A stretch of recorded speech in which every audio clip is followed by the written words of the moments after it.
बिस्मिल्लाहिर्रहमानिर्रहीम। Engineer Jawad from Zainab PCB repairing.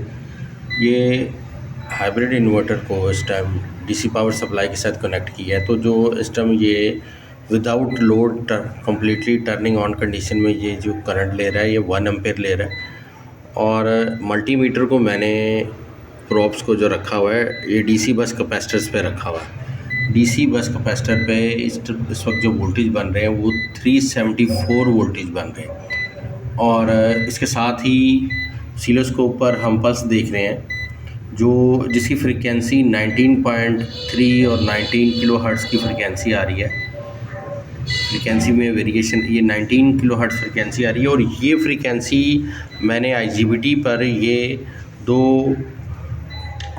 Points को जो गेट टू एमीटर को कनेक्ट किया है। और गेट टू एमीटर को कनेक्ट करने से यहाँ पर जो एच ब्रिज की फ्रीक्वेंसी आ रही है ये मैं उसको शो किया। जो इस टाइम यहाँ पे फ्रीक्वेंसी आ रही है वो 20, 19, 20 ये स्लाइटली सा इसमें वेरिएशन है।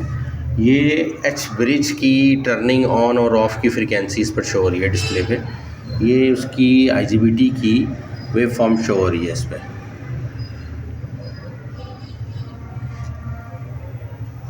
जब यहाँ पर हम 35-25 की फ्रीक्वेंसी चेक करते हैं जो कि RT/CT पिन के साथ लगे हुए टाइमिंग रेजिस्टेंस और कैपेसिटर के थ्रू आती है, तो ये PWM IC है तो इसकी फिक्स फ्रीक्वेंसी आती है। मगर जब हम बात करते हैं एच ब्रिज की जो स्विचिंग आती है वो इसकी स्विचिंग आती है ऑप्टोकपलर के थ्रू। ऑप्टोकपलर की जो बैक साइड पे लगा हुआ है कंट्रोल कार्ड में ULN2003 के थ्रू ये यहाँ पे स्विचिंग हो रही होती है। और ये सारी स्विचिंग की जो फ्रीक्वेंसी आ रही होती है ये कंट्रोल कार्ड के थ्रू आ रही होती है।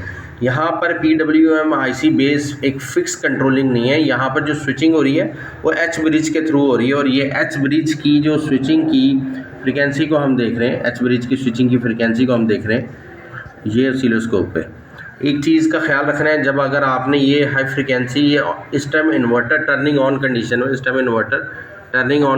में जब आपने इस तरीके से इसकी फ्रीक्वेंसी या कोई चीज़ भी कम्प्लीटली टर्न ऑन कंडीशन में आपने चेक करनी, तो आपने कोशिश करना है कि यहाँ से जॉइंट लगाकर आपने प्रोब्स को ऑसिलोस्कोप की प्रोब्स के साथ, यहाँ पे जो वायर है इसको ऑसिलोस्कोप की प्रोब के साथ कनेक्ट करके फिर आपने मेजरमेंट्स करनी है। क्योंकि डायरेक्ट अगर आप प्रोब रखेंगे तो मुमकिन है, क्योंकि हाई वोल्टेज यहाँ पर बन रही है, क्योंकि डीसी पे बस पे इस टाइम वोल्टेज है 370 वोल्ट और इसकी ये कन्वर्जन हो रही है।